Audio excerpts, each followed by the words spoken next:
Vamos a hablar hoy de la reforma tributaria. Ustedes pueden buscar en la página de valoranalytic.com muchísimo contenido porque la reforma fue bastante amplia. Una reforma que el gobierno del presidente Gustavo Petro plantea recaudar 26.3 billones de pesos, una de las más ambiciosas de la historia de Colombia, y que enfrenta muchos retos para pasar en el Congreso. Pero hoy vamos a hablar de lo que es el impacto de esas propuestas de la reforma tributaria para el mercado de inversiones y para el mercado, el sistema financiero en Colombia, por supuesto. Hoy me acompaña Julián Jiménez, es uno de los expertos más reconocidos en derecho fiduciario y también es socio de Esguerra JHR, una de las firmas también más reconocidas en el tema fiduciario y en temas de derechos tributarios en Colombia. ¿Cómo estás, Julián? Bienvenido. Rodrigo, qué placer. Lo sigo en redes animadamente y hoy poder estar aquí compartiendo contigo me llena de mucha ilusión. Y además estar en nuestra casa y estar con un cliente muy especial que es Renta 4 Global. ¿Cuál es el principal riesgo que tú ves de lo que se presentó en el articulado de la reforma tributaria que apenas hace unos días llegó al Congreso? Pues Rodrigo, yo creo que es una reforma de un sesgo político muy alto y usted lo acaba de decir claramente. Nosotros veníamos acostumbrados a reformas de 10, 12 billones de pesos. Las reformas que ha presentado el Gustavo Petro, la primera que fue aprobada empezando esta legislatura y esta terminando casi que el mandato, son reformas ambiciosas de más de 20 billones de pesos, Ujú. con unos sesgos ideológicos muy importantes y además que tocan tres o cuatro sectores de una manera muy dura. Uno de ellos pues viene siendo el sector financiero que ya había tenido una sobretasa en la primera, Ujú. todo el sector minero energético y el sector de oil and gas y un poco lo que el gobierno siempre ha querido señalar que es un tema la contribución o pagar más impuestos los ricos de Colombia en una expresión que yo creo que no es sana, que es equivocada y obviamente que está centrada en dos temas de manera particular. En esta, ampliar la base del impuesto al patrimonio y obviamente subir progresivamente también la tarifa de impuesto de renta bajando los percentiles. Entonces yo Ujú. creo que hay una reforma tributaria que desestimula la inversión, que sigue mandando un mensaje equivocado a los mercados y que yo creo que esas no son las reformas tributarias que desafortunadamente necesita Colombia. Yo creo que es necesario tener un tema de equidad, yo creo que en Ujú. eso no está equivocado el gobierno, pero yo creo que la fórmula o la receta no es la que quiere aplicar. Mm. Hay un tema adicional a lo que comentas, Julián, y es que esta reforma tributaria es, digamos, una especie de condicionamiento, su aprobación en el Congreso, para también aprobar el presupuesto general de la Nación, que lo han dicho muchos expertos, está desfinanciado porque no tiene los recursos completos y aparte dependen algunos de esos rubros más importantes de lo que pase con esta reforma. Yo lo vivimos el año pasado, la reforma no pasó y el gobierno quedó desfinanciado en varios billones de pesos en el presupuesto nacional. Entonces hay un reto más que tributario, Julián, un reto que también es fiscal. Estamos enfrentando ambas cosas al mismo tiempo. Y los invito a que visiten el canal de YouTube de Renta 4 Global Fiduciaria. Ahí hemos tenido ya varios expertos hablando sobre los riesgos fiscales de Colombia y cómo esto se está convirtiendo en una pequeña bomba de tiempo que puede crecer y puede estallar. Julián, sobre el tema de la sobretasa que se está proponiendo a los bancos, ya tenían una sobretasa de la reforma tributaria anterior y esta reforma nueva plantea llevarlo al 50%. ¿Qué crees que puede pasar entonces, no solo con el negocio de los bancos, que por supuesto se puede ver afectado, pero además con las personas que invierten en bolsa de esas empresas bancarias que están cotizando en el mercado colombiano? La pregunta tiene dos formas de verla. Primero, efectivamente, no se limita a los bancos, sino que es una sobretasa al sector financiero en Ujú. general, porque allí están los bancos, las aseguradoras, las comisionistas, en este caso las fiduciarias y las bolsas de valores. O sea que realmente es un tema que va mucho más allá solamente de las entidades financieras. Ujú. Y ha habido un error en decir que los bancos son, que generan utilidades, utilidades, utilidades, y yo creo que es un mensaje equivocado para un jugador fundamental en cualquier economía, que es el sistema financiero. O sea, el sistema financiero es un motor porque todos en algún momento tenemos que ir al sistema financiero a pedir un crédito, Ujú. porque o somos emprendedores, o somos una gran empresa, o todo el tema de infraestructura lo tienes que hacer con sindicados, Entonces yo creo que ahí hay un mensaje y a eso se le agrava que también le están aumentando los dividendos a la inversión extranjera. Ujú. Si bien nosotros tenemos una banca colombiana fuerte, también tenemos unos jugadores, como en este caso Renta 4, que es una fiduciaria cuyo origen de los recursos vienen de España, de un banco muy importante que es Renta 4 allí en España. Entonces, pues hombre, es casi que confiscatorio una tarifa de estas donde el margen, mejor dicho, es imposible tener unas utilidades para poder tener una tasa de tributación de esta manera. Entonces es desestimulante eh, y al final del día, pues usted tiene que tener una rentabilidad. Entonces, o vas a cortar servicios, o vas a tener que cerrar temas, o vas a tener que ser muy caro y al final pues eso tiene otros efectos en la economía. Entonces yo creo que eso no es sano, o sea, yo creo que al sector financiero eh, en una tasa de mercado como la tienen las demás compañías, no es un servicio ni es una industria diferente al que manufactura o al que presta otro tipo de servicios. Yo creo que hay una concepción equivocada por parte del gobierno. Ujú. ¿Ustedes han calculado o han hecho algún análisis de lo que puede ser el impacto de la eventual aprobación de algunos de estos articulados de la reforma tributaria sobre la gente que invierte en los mercados de valores, más allá de que afecte a las bolsas también? Pues la norma más delicada es que hoy tenemos un tratamiento especial para el componente de los rendimientos financieros. O sea, que cualquier ahorrador que hoy pone un CDT, que lleva una cuenta, que tiene unas inversiones, hoy tiene un pedazo, entendiendo que el mercado de valores es un gran dinamizador de la economía, tiene un pedazo que va a recibir como ingreso no constitutivo de renta ni ganancia ocasional.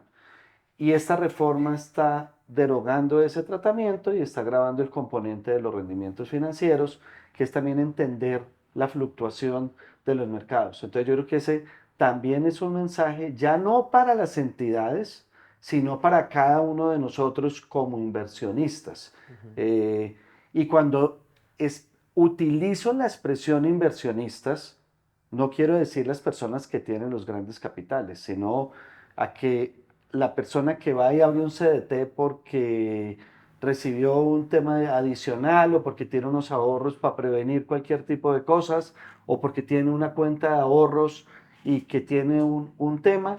Entonces yo creo que ahí hay un error porque la economía necesita ahorro, y incluso hemos sido muy críticos que los colombianos no ahorramos en el nivel que deberían Ujú, ahorrar, ujú. como lo hacen otras economías. Y aquí sí hay un mensaje equivocado por parte del gobierno de querer grabar el componente de los rendimientos financieros. Entonces ahí nos toca a todos los colombianos, no ya al sector, sino realmente a quienes vamos y utilizamos el sector financiero. Sí, ahí hay una especie de agravante, Julián, si se quiere, y es que también se está proponiendo eliminar el componente inflacionario de las inversiones y otras cosas más adicionales que pueden generar una carga en, como tú dices, el que invierte en cualquier cosa. Esto no es, insisto, el mensaje que dijiste es bien importante, no es para el gran capital, como se le llama, no es para el gran inversionista, es para cualquiera.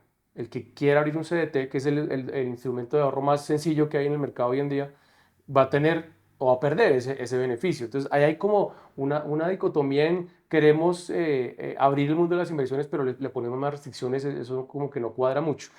Los invito también a que visiten la página de valoranalytic.com, publicamos un artículo sobre cómo está el ambiente en las comisiones económicas y en el Congreso en general para votar esta reforma tributaria del gobierno del presidente Gustavo Petro.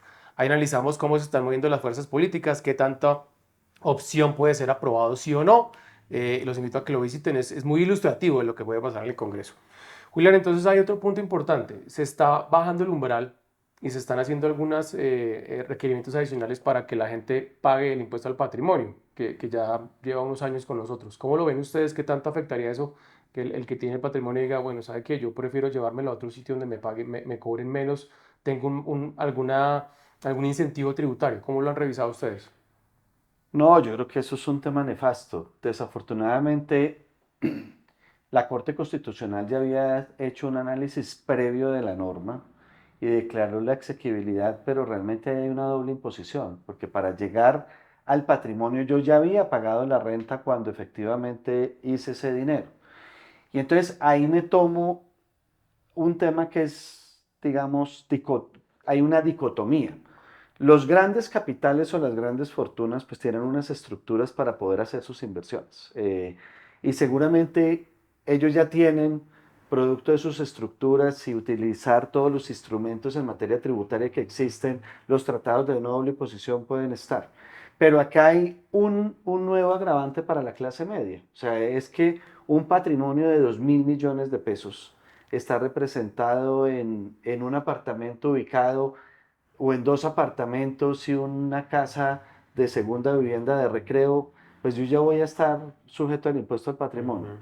Y si yo no genero renta, porque probablemente ya estoy en la etapa no productiva, pues al final del día hay una especie de expropiación vía impuestos, porque no voy a generar el impuesto para poder pagar el impuesto al patrimonio.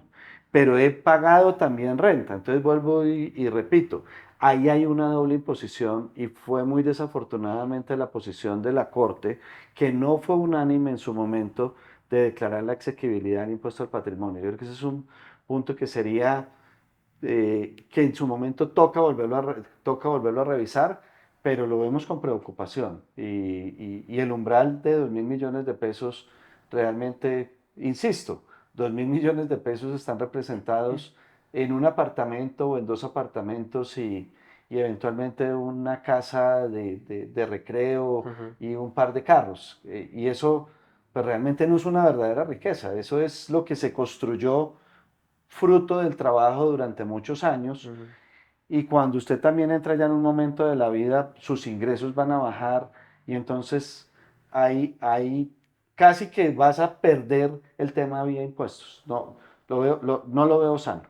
De acuerdo. Hay otro tema importante para que revisemos y es que dentro del articulado de la reforma tributaria que se presentó estos últimos días, se incluye un nuevo impuesto para la gasolina y para la CPM, que son los combustibles que usamos prácticamente todos los colombianos, bueno, y casi todos los seres humanos para movernos de un lado al otro, y es que se plantea subir el impuesto hasta que llegue a un margen del 19%. El gobierno ha defendido la tesis de que el impuesto solo afecta a unas pocas personas, pero hemos visto en el pasado que primero somos muchos los que consumimos gasolina o ACPM dependiendo de la actividad que tengamos y al final eso puede decantarse en un problema de inflación, en el tema de alimentos, en el tema de transporte, bueno, muchos rubros más que pueden verse afectados en el largo plazo. ¿Qué han analizado ustedes sobre eso, Julián, en la firma y el impacto que tiene eso no solo en las empresas de transporte y demás, sino al final, como yo digo, en la inflación en Colombia? Pues Rodrigo, usted lo ha dicho, al final la empresa es un simple recaudador del impuesto que cada uno de nosotros va a tener que pagar. Y yo creo que todos, la gasolina y la CPM, pues es motor de poder transportar los alimentos, de podernos transportar. Entonces, y ahí también viene todo una concepción del impuesto como está, porque entonces usted tiene unos servicios que no están grabados, como el caso del transporte de carga o el transporte de pasajeros, pero sí va a tener un insumo que está grabado donde no va a poder descontar ese impuesto. Entonces, obviamente, pues va a ser, lo vas a tener que reflejar en la tarifa que vas a cobrar o en el flete que vas a cobrar. Entonces, ¿quién lo va a terminar pagando? Pues los consumidores. Y eso se va a transferir, ¿qué? En mayores precios y como bien lo está señalando, yo creo que es un tema que va a generar inflación. Es un tema inflacionario porque al final va a terminar recuperando las empresas vía precio. Porque el IVA, cuando yo estoy frente a servicios excluidos, ese IVA se vuelve mayor valor del precio. Entonces lo va a terminar pagando el consumidor final con una tarifa más alta, sea del transporte, sea del flete, y a su vez pues el señor que compra los elementos para poderlos revender, las frutas, las verduras, que decimos que no pueden estar grabados con absolutamente ningún impuesto, se van a terminar grabando los bienes de la canasta familiar y algunos servicios que son básicos y que incluso la Corte ha venido defendiendo, el mínimo vital como un principio fundamental, pues se desnaturaliza ese principio de no grabar lo que necesita la gente para poder vivir o subsistir. Mm. Hagamos una pausa para invitarlos a que sigan la Renta 4 Global Fiduciaria en sus redes sociales, en LinkedIn y en YouTube, que es donde vamos a estar publicando estas entrevistas Top Finance que estamos grabando desde Bogotá en alianza con Valora Analytic. Julián, en tu opinión como experto, ¿cuál fue la sorpresa que venía en las reformas? Siempre en las reformas viene una sorpresa y uno dice, wow, esto no me lo esperaba por ninguna parte. ¿Qué los sorprendió esta vez a ustedes en el análisis de esa reforma? Esa es una pregunta retante. No, yo creo que este gobierno ha mandado los mensajes que siempre tenía, entonces yo creo que no hay nada que sorprendernos. De pronto, si hay un tema que los gobiernos poco le funcionan porque es antipopular y es tocar cualquier tema de IVA. Eh, y este gobierno, aún en su último año de gobierno, lo que no ocurre porque las reformas, los gobiernos van cuando tienen el capital político en el primer año y fue a hacer algunas modificaciones en el impuesto sobre las ventas.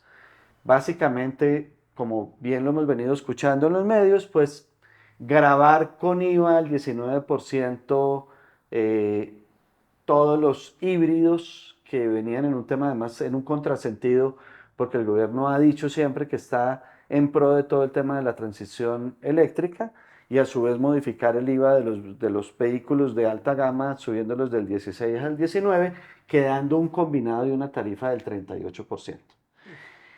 Luego, ellos han venido siempre insistiendo en grabar, yo creo que es sano los juegos de suerte y azar en línea, que hoy es una gran industria y está que no tenía. Y luego, otra industria que es bien importante hoy en el mundo para Colombia, que es el mundo del entretenimiento, que es todo el tema de los Ujú, conciertos, ujú. los espectáculos públicos, pues también están quedando con una tarifa. Entonces, yo creo que eso nos sorprendió, porque todos creíamos que eso debería ser para el próximo gobierno, porque realmente el IVA tiene de dónde efectivamente echar mano, porque la tributación directa yo creo que no da más. Nosotros con una tarifa de renta en personas naturales con una tasa del 41, con un combinado en personas jurídicas de más del 50%, con una ampliación de la base de los contribuyentes, empezando en una base de 6 millones de pesos y sin tener casi que ninguna exención Ujú. porque es una renta, o sea, la tributación directa no tiene ya de dónde echar manos. Entonces, realmente sí lo que tiene que echar mano es de la tributación indirecta, los impuestos de IVA y por consumo, Ujú. pero usualmente esos son reformas que se hacen cuando hay un capital político muy grande porque generan ruido, dado que siempre se ha dicho pues que el IVA es un impuesto regresivo, porque no consulta al consumidor, pero realmente eso fue lo que nos sorprendió. Lo demás, yo creo que era un recetario que siempre lo ha dicho el gobierno, o sea, le ha sido consistente en tener una tributación muy alta para las personas que tienen ingresos bajo el criterio de ellos ricos, que son más de, en este caso, más de 6 millones de pesos, siempre grabar muy duro al sector financiero y grabar Ujú. a la industria de oil and gas y a la industria minera energética. Eso ha sido una constante desde el día uno en el gobierno. Entonces yo creo que eso no nos sorprendió, pero realmente tener esas tasas de tributación hacen el país muy poco competitivo y es una tributación alarmante para estos sectores que yo creo que es un tema casi que confiscatorio, un nivel de tributación de esa manera. Mm. Sí, ahí yo quiero dejar una reflexión, Julián, y es que ha habido ejemplos exitosos de países que han entregado incentivos a las empresas o a a los a inversionistas para que vengan a los países a crear empleo, a generar industria, obviamente a pagar impuestos, pero recordemos el caso de China o de Singapur, que son los que se me ocurren así muy rápido, que generaron todos los incentivos para que las empresas vinieran, bajando los impuestos de renta, ofreciendo algunos incentivos en inversión a largo plazo para traer los capitales, en fin. En tu opinión como experto, ¿qué deberíamos hacer en Colombia que uno diga, esto es relativamente sencillo de hacer? Más incentivos, luchar contra la evasión. ¿Cuál es la receta de los mangos bajitos? Dicen por ahí, lo que es fácil de hacer, de pronto no es tan fácil, pero que uno dice, esto se puede ejecutar y habría un mejor resultado en cuanto a recaudo. Yo lo he venido insistiendo en mis clases, en mis conferencias y en los escritos que he tenido la oportunidad de escribir a lo largo de mi vida profesional, y es que hay un gran enemigo de o un gran amigo para la evasión y es la penetración del efectivo. Entonces, entre menos efectivo haya, realmente los niveles de evasión y elusión son muy bajos. O sea, cuando usted ve las economías totalmente desarrolladas, el nivel de la penetración de efectivo es casi que de un 10%. Y hoy tiene una cantidad de plataformas digitales que la gente las utiliza. Entonces todos pagan o por Nequi o por DaviPlata, hoy por la iniciativa que ya empieza a ser por Breve. Entonces realmente lo que tenemos que hacer es que todas esas personas que están en la informalidad es que contribuyan. Y hoy tenemos elementos desde el punto de vista de tecnológico de poder efectivamente poder controlar todas las transacciones para que las personas que hoy no están paguen. Y ese yo creo que es el gran reto que tiene el próximo gobierno en una reforma tributaria. Y dos, usted puso el caso de China y de Singapur, pero no hay que irse muy lejos. Cuando nos vamos a la historia de Colombia, cuando se han bajado los niveles de tributación, se ha aumentado el recaudo y la economía ha crecido.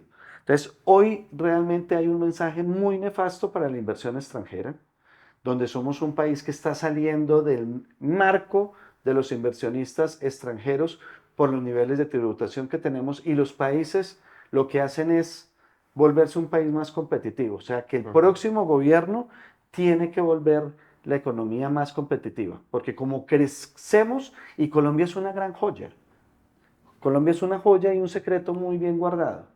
Y además, yo creo que todo lo que está pasando entre China y Estados Unidos lo he podido recoger con muchos inversionistas y con muchos jugadores. Estamos en una oportunidad muy importante para producir desde Colombia hacia los Estados Unidos. Preguntes en Barranquilla si hay alguna bodega. No hay bodegas. Entonces, pero podría haber mucho más. Entonces yo creo que el próximo gobierno tiene que ser muy hábil y bajar la tributación al sector minero energético. O sea, hay que volver al carbón y hay que volver al petróleo. Lo está haciendo Milei con todo el desarrollo de Vaca Muerta. Entonces yo creo que no hay que hacer muchas cosas y el estatuto hay que volverlo más sencillo. Sí tiene que ser un tema de mucho más digerible, más sencillo, con unas tasas de tributación más bajas y seguramente nos va a dar unos efectos mucho más grandes que seguir subiendo las tasas. Esa no es la receta. La receta está equivocada y esa receta se agota y esa receta tiene unos efectos nefastos para las empresas porque al final no estamos construyendo, sino que estamos destruyendo. Y la destrucción no se ve de manera inmediata, se ve en el mediano y en el largo plazo. Yo me quedo con ese último mensaje que diste de hacer el estatuto más fácil. O sea, esto realmente es de que todo el mundo lo pueda hacer fácil y entenderlo, y no que uno tenga el miedo de declarar renta, ¿no? Porque eso como que genera cierto susto, pero al final eso simplemente es un aporte al país. Y definitivamente cuando uno siente que las cosas son más fáciles, uno dice, bueno, yo estoy en capacidad de hacer esto sin ningún problema. Julián, muchas gracias por tu tiempo. No, Rodrigo, y a Renta 4, que es realmente, verdaderamente una fiduciaria muy interesante. Yo que tengo la oportunidad de conocerla muy de cerca, eh, eh, realmente se pueden hacer negocios y estructurar negocios con unos grandes profesionales como lo son ellos. A Rodrigo, yo te había seguido en redes, pero me dio mucho gusto poder compartir contigo y enriquecerme también de todo lo que tú ves día a día. Gracias por tu tiempo, gracias a ustedes también por acompañarnos en estas entrevistas Top Finance de la Alianza de Valor Analytic con Renta 4 Global Fiduciaria. Los invitamos a que los sigan en redes sociales y esperen los próximos capítulos en las próximas semanas.